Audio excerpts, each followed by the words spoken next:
귀한 찬양 감사합니다. 우리 옆사람 인사하겠습니다. 새해에도 하나님이 주시는 축복이 가득 넘치길 바랍니다.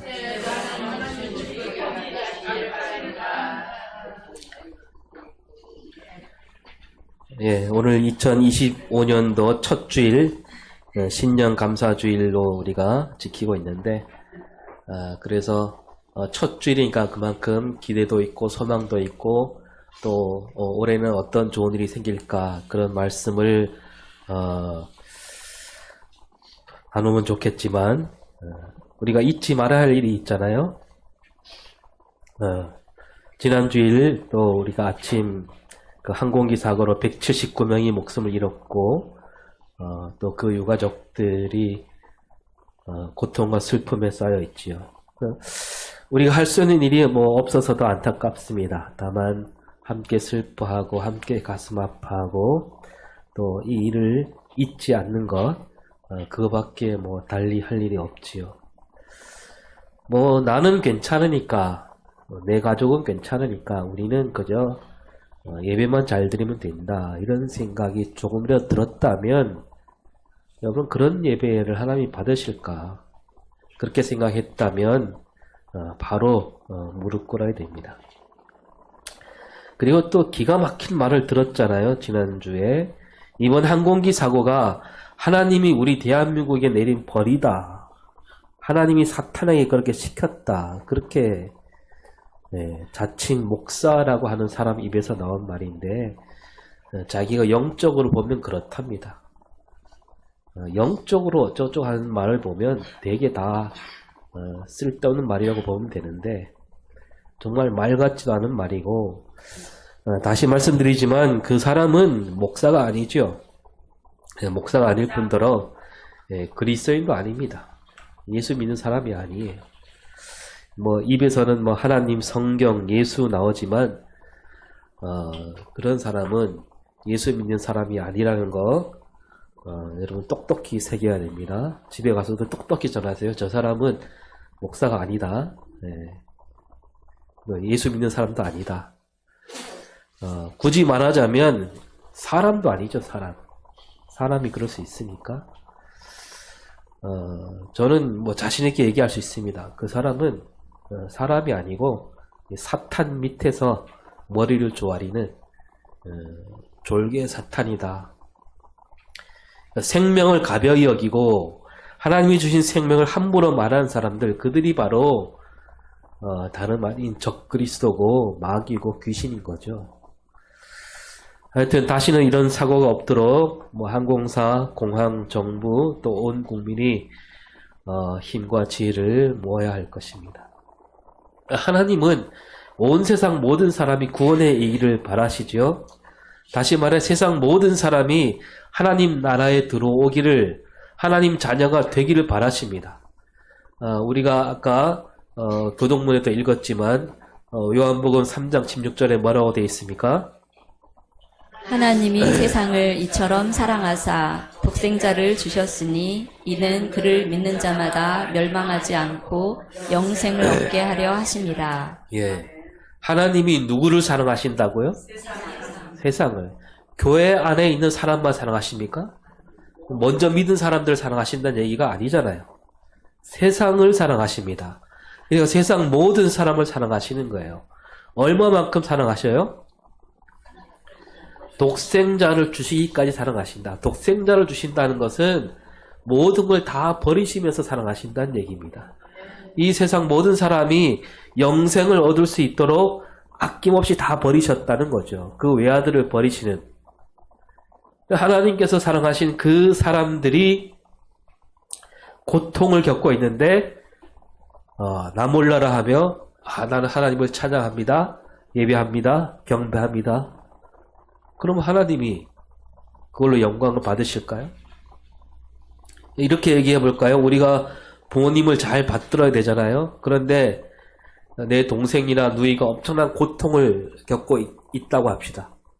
근데 이제 부모님께 효도한답시고 전화해서 뭐 아버님, 어머님 건강 잘 챙기세요, 이번에 건강식품 보냅니다, 보일러 잘 돌아갑니까, 보일러 기름도 사 보냅니다, 추운 겨울날 몸 따뜻하게 잘 지내세요, 저는 우리 부모님이 최고입니다. 사랑합니다. 존경합니다. 동생이나 누나에게는 한마디도 안 하고 끊어버리면 그럼 그 부모가 야, 참 너밖에 없다.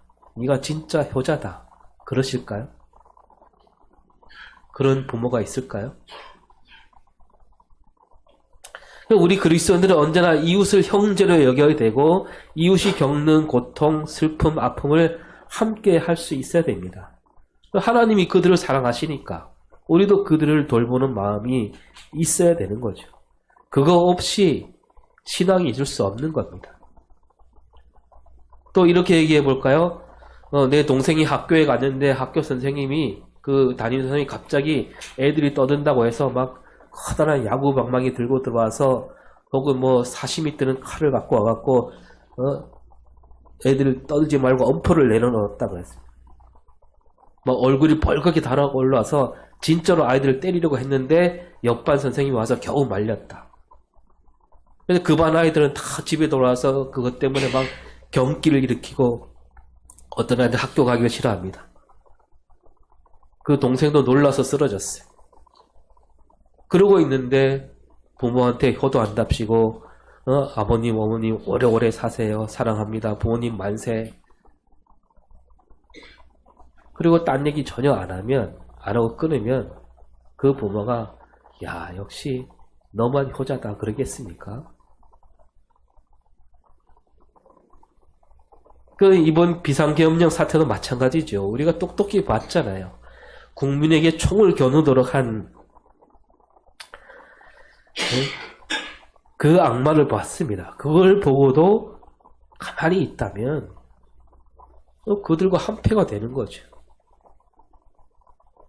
그것도 교회에서 하나님이 사랑하는 하나님이 대한민국 모든 사람을 사랑하시는데 어떤 사람들이 이렇게 말합니다. 교회에는 정치에 끼어들면 안 된다. 교회 안에 생각이 다른 사람이 있어서 교회가 목사가 함부로 한쪽 편을 들어 외친다면 그 교인이 큰 상처를 받게 되고 뭐 분란이 생기기도 하고 심지어 떠날 수도 있지 않느냐. 따라서 이번 일 앞에서도 우리 교회에는 목사들은 말을 아껴야 한다. 뭐 이렇게 말하는 사람도 있어요. 적어도 2024년 12월 3일 이전까지는 그 생각이 그런대로 맞을 수도 있겠지요. 그러나 그날 이후로는 여러분 다 드러났잖아요. 뭐가 잘못된 건지 뚜렷하게 다 드러났습니다. 우리 신앙으로 봐도요. 어느 쪽이 반기독교 세력인지 누가 악한지 누가 저 사탄에게 불의를 받는 쪽이 누군지 그 짧은 시간에 다 드러나고 말았습니다. 그래 눈을 감고 아직도 저쪽을 편들고 있거나 감싸고 돈다면 그거는 세상 법으로 볼 때는 내란 선동 선전죄가 되는 거고요. 신앙으로 볼 때는 하나님과 맞서는 사람들이 되는 겁니다. 그거는 기독교 신앙이 아니에요. 성령을 회방하는 악한 영에 사로잡힌 꼴이 되는 겁니다. 그 목사님들 가운데서도 저쪽 생각을 따르는 사람들이 있다 그럽니다. 저는 그분들에게 자신있게 소리칩니다. 당신이 믿는 하나님과 내가 믿는 하나님은 다르다. 당신이 믿는 하나님은 내가 확실히 말하건대 우리 기독교 하나님이 아니다. 당신은 성경을 잘못 알고 있다. 잘못 배웠다. 따라서 당신은 목사도 아니고 그리스도인이라고 부르지도 말아라. 또 목사님들 가운데 저쪽 생각을 따르지는 않는데 차마 교회에서 아무런 말도 하지 못하는 분들도 있지요. 앞에 말씀드린 대로 교인들이 상처받으면 어떡하나, 교회가 갈라지면 어떡하나, 또 교회에서 또 쫓겨나면 어떡하지, 교인들이 교회를 떠나면 어떡하나, 그런 거죠. 저는 그분들에게 이렇게 말합니다. 바른 말을 하는데 상처를 받는다. 그건 상처가 아니라고 교인들을 가르쳐야 되지 않겠습니까? 교회가 갈라진다고요? 갈라지지 않도록 더 힘쓰고 애쓰는 거 그게 목회 아닙니까? 교회에서 쫓겨난다? 하나님 나라와 의를 위한 핍박 아닙니까? 나가라면 나가시오.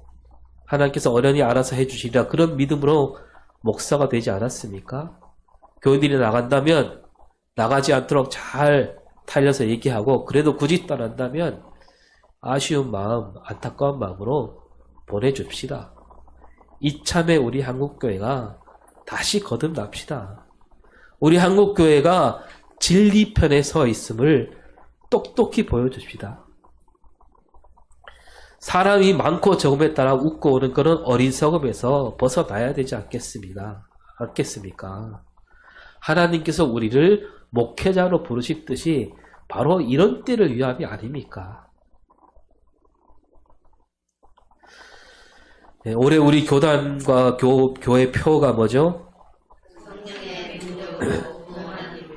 예, 다시 크게 읽습니다. 성령의 능력으로 부흥하는 교회. 예, 성령의 능력으로 부흥하는 교회입니다. 여기서 가장 우리가 눈여겨봐야 할 말이 뭡니까? 능력이에요? 부흥입니까? 아니에요. 맨 앞에 성령이 주신 능력. 그냥 능력이 아니라 성령이 주신 능력이어야 됩니다. 사람 눈높이에 맞추는 능력이 아니라 세상이 알아주는 능력이 아니라 사람들이 생각하는 능력은 뭡니까? 뭔가 막 이렇게 눈에 띄게 화끈하게 사람을 놀라게 하고 사람들이 놀랄 만큼 그냥 교회가 차고 넘치는 그런 능력. 성령이 주신 능력은 그 안에 생명이 있고 소망이 있고 하나님 나라가 이루어지는 능력이지요. 교회 안에 하나님 뜻이 이루어질 때 그게 성령의 능력이지요. 교회가 많고 적음에 달린 게 아닙니다. 돈이 많고 적음에 따른 게 아니라 하나님 뜻이 이루어지는 교회가 됐을 때 그게 성령의 능력으로 서는 교회가 되는 거죠. 부흥하는 교회가 아무리 부흥해도 성령의 능력으로 부흥하지 않는다면 그게 무슨 부흥입니까? 그냥 성장이죠. 우리 교회가 지금 오늘 한 몇 사람 모였나요? 한 20명?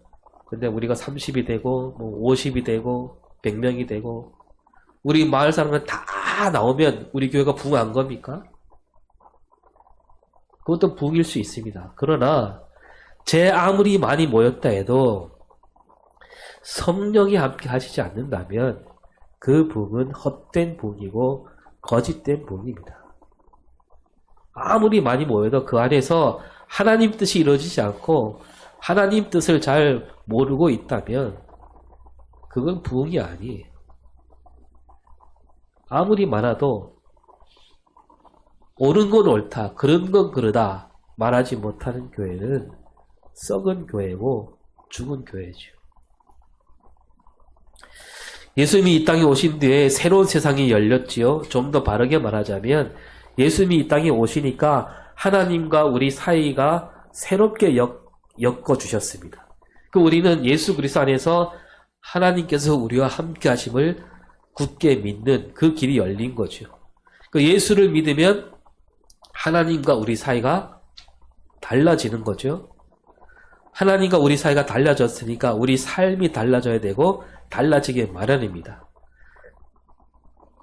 하나님과 우리 사이가 달라진다 이 말을 성경에서 여러 가지로 나타내는데 요한복음에서 뭐라고 하냐면 요한복음 1장 12절을 볼까요? 하는 자 곧 그 이름을 믿는 자들에게는 하나님의 자녀가 되는 권세를 주셨으니. 예, 하나님과 우리 사이가 달라졌는데 어떻게 달라졌나 하면 예수 안에서 우리가 하나님 자녀가 되었다 이렇게 말하고 있습니다.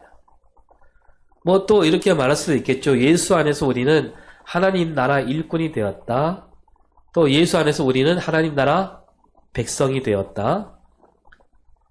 이렇게 말할 수 있는데 오늘 우리가 읽은 에베소서에서는 이렇게 말합니다. 이건 2024년 작년 7월에 나눈 말씀이기도 한데요. 오늘 읽은 말씀에서 좀 거슬러 올라가서 5절에 뭐라고 되어 있냐면 시작. 그 기쁘신 뜻대로 우리를 예정하사 예수 그리스도로 말미암아 자기의 아들들이 되게 하셨으니. 네, 예수 그리스도로 말미암아 우리가 뭐가 됐다고요? 자기의 아들들. 여기서 자기는 뭐예요? 하나님이죠. 하나님. 예수 그리스도 안에서 우리는 하나님 아들들이 되었습니다. 그전에는 하나님을 저 멀리 있는 분이었는데, 하나님은 하나님이고 우리는 죄인일 뿐이었는데, 예수 그리스도로 말미암아 우리가 하나님의 아들들이 되었다는 거예요. 이제 요한복음 말씀과 뭐 다르지 않지요. 근데 이 에베소서 말씀은 우리가 예수 그리스도 안에서 하나님 아들이 되었다는 이 진리를 조금 더 깊이 있게 풀어주고 있는데요. 좀 미리 말씀드리자면 오늘 말씀에서는 뭐냐 하면 하나님은 예수 안에서 우리를 하나님 영광과 찬송이 되게 하셨다 그럽니다.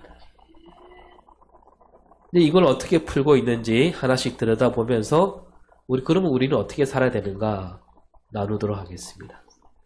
먼저 하나님은 우리를 아들로 삼으시면서 복을 주시는데 그냥 복이 아니라 어떤 복을 주셨다 그랬죠? 네, 신령한 복을 주셨다 그랬습니다. 새벽에 잠깐 나누었지요? 신령한 복이니까 신령한 복이란 말은 쉽게 알 수 없는 복이라는 얘기고 그래서 하나님이 거기다 지혜와 총명까지 주신다 그랬습니다. 그래서 그 복을 알아들을 수 있게 하셨다는 거죠. 그 이제 신령하다라는 말은 이제 비밀이라는 말로 할 수 있는데 그래서 9절에 이렇게 말하지요. 비밀을 우리에게 알리신 것이요 그의 기뻐하심을 따라 그리스도 안에서 때가 찬 경륜을 위하여 예정하신 것이니. 네, 하나님께서 우리에게 지혜와 총명을 주셔서 그 비밀을 알려주시겠다는 겁니다. 다시 말해서 하나님과 우리 사이에 비밀이 없다는 거예요. 당연하죠. 하나님이 우리를 아들로 삼아 주셨으니까 아들한테 무슨 비밀을 남겨두겠습니까? 아버지와 아들 사이에 비밀이 있을 수 없는 거죠. 하나님이 그래서 우리에게 하나님 뜻, 하나님 안에 있는 모든 뜻을 그 비밀을 알려주셨다는 겁니다. 알려주시되 그냥 알려주시지 않고 기뻐하심을 따라 알려주셨어요. 마지못해 아는 게 아니라 기쁨으로 알려주시는 겁니다. 그럼 우리도 그렇지 않습니까? 우리 아들, 딸이 있는 것만으로도 기쁘잖아요. 보는 것만으로 기쁘잖아요. 뭐든지 다 주고 싶잖아요. 그리고 그 모든 비밀이 그리스도 안에서 풀어진다 이런 뜻이기도 합니다. 다시 말해서 예수 그리스도만 제대로 알고 믿는다면 우리와 하나님 사이에 모든 비밀이 없어진다는 얘기입니다. 하나님은 예수 그리스도 안에서 모든 것을 알려주신다. 때가 찬 경륜을 위하여 예정하신다. 이 말은 예수 그리스도로 말미암아 비밀을 알려주실 때가 되었다. 다시 말해서 예수님이 오심으로 말미암아 이제는 그 비밀이 풀어질 때가 되었다는 얘기입니다. 그러니까 세상을 만드시기 전부터 하나님 뜻이 있었는데 그 뜻은 그전엔 비밀이었는데 그 비밀이 이제 때가 되어 드러나게 되었다. 그 때는 뭐냐면 예수님이 이 땅에 오신 때였다는 거지요. 그래서 예수님도 마가복음 1장 15절에 말씀하시잖아요. 때가 찼고 하나님 나라가 가까이 왔으니 회개하고 복음을 믿으라. 네. 예수님이 이 땅에 오실 그 때가 어떤 때냐 하면 하나님 나라가 가까이 온 때라는 겁니다. 하나님 나라가 가까이 왔으니까 다 보이게 되고 그 경륜과 비밀이 다 드러나게 됐다는 겁니다. 그러니까 죄를 지어서 하나님과 우리 사이에 큰 비밀이 생겼지만 하나님은 그 비밀을 그냥 덮어두지 않으시고 예수 그리스도를 보내주셔서 모든 비밀을 다 벗겨주셨다는 거죠. 사고를 친 건 인간들인데 하나님이 이 모든 것을 다 해결해 주셨다. 그리고 그 책임도 묻지 않으신 거죠. 하나님이 왜 그러면 그 비밀을 알려주셨느냐? 오늘 10절을 볼까요? 있는 것이나 땅에 있는 것이 다 그리스도 안에서 통일되게 하려 하심이라. 네.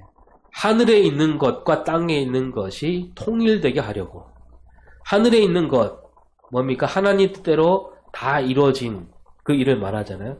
땅에 있는 것, 죄악이 넘치는 세상. 하늘과 땅은 이렇게 서로 하나가 될 수 없는 사이였습니다. 근데 하나님이 그 하늘과 땅이 하나가 되게 하시려고 그리스도를 보내셨다는 겁니다. 예수님도 우리에게 기도를 가르쳐 주실 때 그렇게 말씀하시죠. 마태복음 6장 10절에 이 하늘에서 이루어진 것 같이 땅에서도 이루어지이다. 네. 하나님 뜻이 하늘에서만 이루어지는 것이 아니라 이 땅에서 이루어지기를 기도하라고 하셨습니다. 그 예수님이 이 땅에 오셔서 그런 일이 일어날 수 있는 거죠. 그 하나님은 하나님 뜻이 하늘에서만 이루어지는 거 바라지 않으셔요. 하늘에서는 하나님 뜻이 벌써 다 이루어지고 남았는데 이제 이 땅에서도 그 뜻이 그대로 이루어지길 바라시는, 하늘과 땅이 서로 만날 수 없는 사이죠. 왜냐하면 땅에 있는 인간들은 죄악에 가려져 있어서 그 하나님 뜻을 잘 알지도 못하고 그 뜻을 이룰 마음도 없었기 때문에. 근데 이제 하나님께서 그리스도를 이 땅에 보내셔서 그 하늘에 있는 뜻이 땅에도 이루어지게 하려고, 그래서 통일되게 하시려고 우리에게 예수 그리스도를 보내주셨다는 겁니다. 그 멀리 떨어져 있던 하늘과 땅이 그리스도 안에서 하나가 되었다는 거죠. 하나님과 인간이 그리스도 안에서 하나가 된 겁니다. 오늘도 우리가 이 땅에서 살아가고 있는데 하늘과 아주 멀리 떨어진 삶을 살 때가 많습니다. 우리 힘으로는 하늘과 하나 되는 삶을 살아가기가 어렵지요. 오직 예수 그리스도 안에서 우리가 하늘과 우리가 만날 수 있다는 겁니다. 그리스도 안이란 말은 그리스도께서 살아가신 그 삶을 그대로 이어받는다는 뜻입니다. 그래서 우리가 이 땅에서 하나님 뜻을 이룬 길이 뭐냐? 거듭 말씀드리지만 예수님처럼 살아가는 삶, 예수님을 따라 사는 삶, 그렇게 살아갈 때 하늘에 있는 뜻이 이 땅에서 이루어지게 되는 겁니다. 그래서 우리가 이 땅을 살피면서 우리는 하늘에서 이루어진 그 뜻이 지금 이 땅에서 이루어지고 있는가 아닌가, 그걸 우리는 가려낼 수 있도록 하나님이 우리를 부르신 겁니다. 다 알려주셨습니다. 예수를 제대로 믿는 사람은 그게 눈에 보이게 돼 있습니다. 그래서 이 땅에 하나님 뜻이 이루어지고 있다면 우린 거기에 힘을 실어줘야 되고요. 그 반대라면 어떻게 됩니까? 그 반대라면 우리가 앞장서서 나와서 그걸 돌이킬 수 있도록 우리가 힘을 써야 되는 거죠. 이번에도 마찬가지. 하마터면 이 나라가 하나님 뜻과 전혀 반대로 가게 될 그런 지경에 이를 뻔했던 거죠. 아직도 불안하긴 합니다. 11절을 볼까요? 시작. 모든 일을 그의 뜻의 결정대로 일하시는 이의 계획을 따라 우리가 예정을 입어 그 안에서 기업이 되었으니. 네. 여기서는 기업이 되었다 이런 말을 쓰고 있습니다. 그러니까 예수님이 이 땅에 오셔서 하나님과 우리 사이가 달라졌는데 그 달라진 것을 가리킬 때 여기서는 우리가 예수 안에서 기업이 되었다. 기업이 되었다. 여러 가지로 쓰는 말인데 유산을 물려받았다는 뜻과 가장 비슷한 거죠. 그 안에서 예수 그리스도 안에서 우리는 하나님 나라 유산을 그대로 물려받았다는 얘기입니다. 그리스도로 말미암아 하늘과 땅이 하나가 되었다 그랬잖아요. 우리는 그리스도의 유산을 물려받은 기업이 되었습니다. 그리스도께서 십자가의 죽음으로 하늘과 땅을 이어주셨는데 우리가 그 유산, 그 기업을 물려받은 겁니다. 그래서 우리도 어떻게 살아야 되느냐? 그 물려받았으니까 그걸 그대로 돼야 된다는 얘기입니다. 우리도 예수님처럼 하늘과 땅을 이어주는 삶을 살아내야 할 그 자리에 있다는 얘기입니다. 그리고 12절에서 이렇게 말합니다. 이는 우리가 그리스도 안에서 전부터 바라던 그의 영광의 찬송이 되게 하려 하심이라. 예, 이 말씀을 그대로 풀었으면요, 우리가 하나님의 영광의 찬송이 된다. 우리가 하나님 영광이 되고 우리가 하나님 찬송이 된다는 얘기예요. 하나님께서 우리를 보고 영광스럽게 여겨주시고 우리를 높여주신다는 얘기입니다. 그러니까 우리 그리스도인들이 이 땅에서 하나님 뜻을 제대로 펼쳐내는 삶을 살면 안 믿는 사람들도 우리를 보면서 하나님께 영광을 올리게 된다는 얘기입니다. 따라서 우리가 어떻게 사느냐에 따라서 하나님이 영광 받으시기도 하고 그렇지 않을 수도 있다는 거죠. 여러분, 우리가 애들 키울 때 그렇잖아요. 우리 애를 보고 이웃에서 말하기를, 야, 저 네 집 자식인데 저렇게럼 야무지냐? 네 집 자식인데 정말 똘똘하고 마이. 그런 말 들으면 어떻습니까? 부모 어때요? 그 부모가 정말 기분 좋잖아요. 네? 마찬가지입니다. 하나님께 찬송과 영광이 된다 이 말은요, 안 믿는 사람들이 우리를 볼 때, 야, 대체 저 사람들은 뭘 믿는 사람들이기에 저렇게 올곧게 살아갈까? 누구를 믿는 사람이기에 저렇게 올바르게 살아갈까? 이런 말을 듣는 게 들으면 그게 하나님께 영광이 된다는 거죠. 그게 하나님께 찬송이 되는 거예요. 예수를 믿는 우리 그리스도인들은 예수님이 하신 일을 그대로 이어받은 사람들이라고 할 수 있습니다. 그래서 우리가 할 일은 앞에 말씀드린 대로 예수님이 하셨던 것처럼 이 세상과 하나님을 이어주는 일입니다. 근데 그런 사람이 되었다는 것은 어떻게 알 수 있겠습니까? 우린 그런 사람이 되었다. 어떻게 아느냐? 13절에 시작. 그 안에서 너희도 진리의 말씀 곧 너희의 구원의 복음을 듣고 그 안에서 또한 믿어 약속의 성령으로 인치심을 받았으니. 예, 먼저 우리는 진리의 말씀을 들었습니다. 그 진리의 말씀은 곧 구원의 복음이죠. 그래서 그것을 믿는 믿음으로 우리는 바로 예수 그리스도를 이어받는 일꾼이 되었다는 겁니다. 그리고 거기에다가 성령께서 인쳐주셨다. 진리의 말씀은 예수 그리스도를 뜻하는 거죠. 그리스도께서 하신 말씀들이 모두 진리의 말씀이고 그 진리의 말씀이기에 그 말씀대로 따르면 우리는 하나님을 만나는 길로 가게 되어 있는 겁니다. 그래서 요한복음 14장 6절에 뭐라고 되어 있습니까? 내가 곧 길이요 진리요 생명이니 나로 말미암지 않고는 아버지께로 올 자가 없느니라. 예. 예수님이 하신 말씀은 진리의 말씀이고 그 진리는 하나님께로 가는 길이 되는 것이고 이 길은 곧 구원으로 가는 길이 된다는 거죠. 진리의 말씀이 그래서 곧 구원의 복음입니다. 그러니까 예수를 믿는다 입으로만 할 것이 아니라 예수님이 길이라는 얘기는 뭡니까? 예수님이 가신 길로 간다는 거예요. 예수님처럼 살았던 삶을 그대로 내가 이어받는다는 얘기입니다. 그렇게 우리가 그게 믿는 것이고 그렇게 믿게 되니까 하나님이 우리에게 성령을 보내주셨습니다. 그 약속한 성령이죠.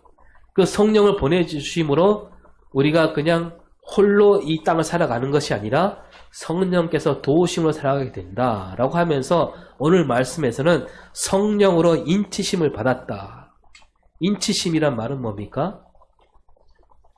도장을 찍는다는 얘기죠. 도장. 하나님께서 예수 그리스도를 보내시고 우리는 그리스도를 믿음으로 구원을 얻었습니다. 그런데 하나님은 거기에다가 성령을 보내셔서 너희들은 바로 하나님 나라 일꾼이다. 하나님 나라 백성이고 하나님 나라 하나님 자녀다라는 것을 성령을 보내주셔서 도장을 찍어주셨다는 겁니다. 그러니까 이제 누가 뭐래도 예수 믿는 우리는 하나님 자녀로 살게 되었다는 얘기입니다. 저 앞에 구절들과 이어서 본다면 예수 그리스도를 이어받아서 세상과 하나님을 이어주는 그 일을 하도록 부름받은 하나님 일꾼이 되었다. 자타가 공인하는 그런 일꾼이 되었다는 얘기입니다. 그러면서 14절에 시작. 네 기업의 보증이 되사 그 얻으신 것을 속량하시고 그의 영광을 찬송하게 하려 하심이라. 예. 그러니까 우리가 아까 기업을 물려받았다 그랬는데 누가 보증이 된다고요? 13절과 이어서 보면 성령께서 우리 보증이 된다는 얘기입니다. 우리가 예수님이 하신 일을 그대로 이어받은 상속자라는 것, 이걸 틀림없이 밝혀서 드러나게 하시는데 누군가 말하기에 도대체 누가 당신들더러 이런 일을 하게 하느냐라고 할 때 성령께서 우리 앞에 서서 보증이 되어주신다는 겁니다. 그리고 성령이 보증이 되어주시니까 아무도 막을 수가 없는 거죠. 하나님은 우리가 일할 때 힘들거나 어려운 일이 생겨서 지치고 힘들어 할 때 우리에게 성령을 보내주셔서 우리로 하여 잊지 않도록 힘을 실어주고 계시는 겁니다. 오늘 우리는 이렇게 예수님이 하시던 일을 그대로 물려받은 그리스도인들입니다. 그래서 예수님이 하신 것처럼 우리도 그 일을 해내야 됩니다. 그리고 그건 우리 홀로 하는 것이 아니라 성령께서 뒤에서 우리를 도와주십니다. 그리고 성령께서 하신 일 가운데 그 얻으신 것을 속량하신다 그랬는데, 이 속량하신다 이 말은 죄에서 벗어나게 해주신다는 얘기죠. 죄에 사로잡힌 사람들에게, 우리에게 자유를 얻게 해주신다 이 얘기입니다. 우리가 하나님 나라를 이룬 일을, 그 일을 할 때 성령께서 죄에 사로잡히지 않도록 우리에게 자유를 주셨다는 얘기입니다. 그러니까 우리가 마지못해 억지로 일을 하게 한다 이게 아니라 마음껏 할 수 있도록 자유를 주신 겁니다. 근데 이 자유는요, 이 일을 하지 않을 수도 있는 자유도 됩니다. 예수 믿는 사람은 누구나 자유를 얻었지요. 그러니까 이 자유는 거슬러 올라가면 아담과 하와에게 주신 자유죠. 아담과 하와는 선악을 알게 하는 나무 열매를 먹을 수 있는 자유도 있었고 먹지 않을 자유도 있었지요. 근데 그들은 열매를 먹음으로 그 자유를 잃어버린 겁니다. 그 아담과 하와는 이 자유를 자기 생각대로 써버린 거죠. 먹는 그 순간 모든 자유를 잃어버린 거예요. 갈라디아서 5장 13절에 이렇게 말합니다. 너희가 자유를 위하여 부르심을 입었으나 그러나 그 자유로 육체의 기회를 삼지 말고 오직 사랑으로 서로 종노릇하라. 예, 하나님께서 우리에게 자유를 주셨는데 그 자유로 육체의 기회를 삼지 말라고 하십니다. 그러니까 아담과 하와는 하나님이 주신 자유로 육체의 기회를 삼은 거예요. 자기 욕망을 따라 그 자유를 쓴 겁니다. 그리고 오늘 우리에게도 하나님은 성령으로 말미암아 자유를 주셨습니다. 근데 그 자유를 갖고 육체의 기회로 삼아서는 안 된다는 거죠. 그 자유로 우리는 뭘 해야 되느냐? 사랑으로 종노릇하는 삶을 살아야 된다는 거죠. 그걸 예수님이 보여주셨잖아요. 그게 하나님 뜻을 이루는 길입니다. 성령께서 우리를 억지로 끌고 가시지 않는다는 얘기죠. 그 곁에서 우리가 하나님 뜻을 이루어가기를 곁에서 간구하고 계시는 겁니다. 우리가 그 하나님 뜻을 헤아려서 우리가 우리에게 주어진 그 자유를 하나님의 뜻대로 쓸 수 있도록 힘써야 되는 거죠. 그리고 하나님의 영광을 찬송하게 하려 하신다. 성령은 우리로 하여 찬송을 부르게 하신다. 하나님의 영광을 찬송하게 합니다. 이 말은 세상 영광이 아니라 하나님 영광. 세상 영광은 헛된 영광이고 없어질 영광이고 썩어질 영광이죠. 많은 사람이 세상 영광에 눈을 돌립니다. 누가 큰 돈을 벌었다는 그런 말이 들릴 때 거기에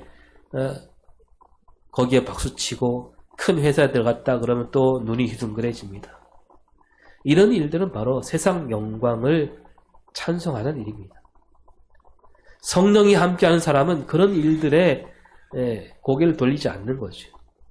우리는 오직 하나님의 영광만을 높여드리는, 그래서 누군가 이웃을 하나님 사랑으로 이웃을 사랑하고 있다 그런 소식이 들릴 때 우리는 거기에 박수를 보낼 수 있어야 되는 거죠. 누군가 나를 내어주고 다른 사람을 도와줬다는 소식에 우리는 더 귀를 기울여야 됩니다. 다른 사람을 도우려고 기꺼이 허리를 숙이는 모습을 우리는 기뻐할 줄 알아야 됩니다. 이런 삶이 바로 하나님의 영광을 찬송하는 거죠. 앞에서 우리로 하여 하나님 영광과 찬송이 되게 하신다 했습니다. 그러니까 하나님 영광을 찬송한다. 우리가 하나님 영광과 찬송이 되었다. 이거는 따라서 같은 뜻이 되는 겁니다. 대통령이 가져야 할 마음가짐이 뭡니까? 대통령이란 자리에 앉아서 내 영광, 내 이름, 내 권력을 드러내겠다라고 한다면 그건 자격이 없는 거죠. 대통령은 맡은 일을 잘해서 누가 영광을 받도록? 대한민국 국민이 영광을 받도록 해야죠. 대한민국 국민이 빛나도록 어떻게 하면 내가 일을 잘해서 대한민국 국민이 빛나도록 할 수 있을까? 그런 마음가짐일 때 그게 진짜 대통령이죠. 예수 믿고 구원을 얻었다. 예수 믿고 하나님 자녀가 되었다. 예수 믿고 하나님 나라 백성, 하나님 나라 일꾼이 되었다. 이게 다 같은 말이라고 했습니다. 오늘 말씀은 여기에 덧붙여서 예수 믿는 사람은 뭐가 되었다? 하나님 영광과 찬송이 됩니다. 우리 그리스도인들은 늘 그런 마음가짐이 있어야 되는 거죠. 내가 곧 하나님 영광이다. 내가 곧 하나님 찬송이다. 이 진리를 잊어서는 안 되는 겁니다.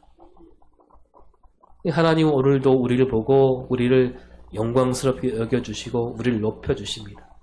우리 그리스도인들이 이 땅에서 하나님 뜻을 제대로 펼쳐내게 된다면 앞에 말씀드린 대로 많은 사람이 우리를 보고 하나님을 생각하게 되고 하나님께 영광을 올려드리게 된다는 겁니다. 우리가 어떻게 사냐에 따라서 하나님이 영광 받을 수도 있고 그렇지 않을 수도 있다. 이 말씀을 우리가 잊지 말아야 됩니다. 여러분, 하나님께서 가장 크게 영광 받으실 때가 언제였습니까? 예수님이 이 땅에 오신 날 천사들이 노래했잖아요. 지극히 높은 곳에서 하나님께 영광이라고. 그게 왜 영광입니까? 저 하나님과 함께 계셨던 그 예수님이, 그 외아들 예수님이 이 낮고 낮은 땅에 왔는데 그게 곧 하나님 영광이래요. 하나님께 영광입니다. 왜 그렇습니까? 그게 하나님이 바라시는 일이니까. 이 땅을 사랑하셔서 예수님을 이 땅에 보내신 거, 그 하나님 뜻이 이루어지는 거니까. 그래서 그게 하나님 영광이라는 겁니다. 그러니까 우리가 하나님께 영광이 되는 삶을 살려면 우리 또한 예수님처럼 가장 낮은 곳을 가야 되고 가장 거친 곳에 가야 되고 다른 사람을 섬기고 나를 희생할 수 있는 그런 삶을 살 때 지극히 높은 곳에서 하나님께 영광이라고 천사들이 찬양하게 되는 겁니다.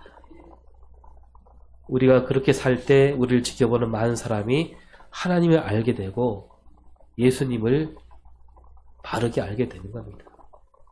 그래서 오늘도 올 한 해 하나님 말씀대로 사는 삶을 통해서 우리가 하나님 영광과 찬송으로서 부끄럽지 않은 그런 2025년 새해가 될 수 있기를 바라겠습니다. 기도하겠습니다.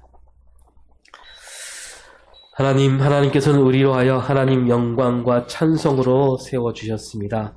우리로 말미암아 하나님께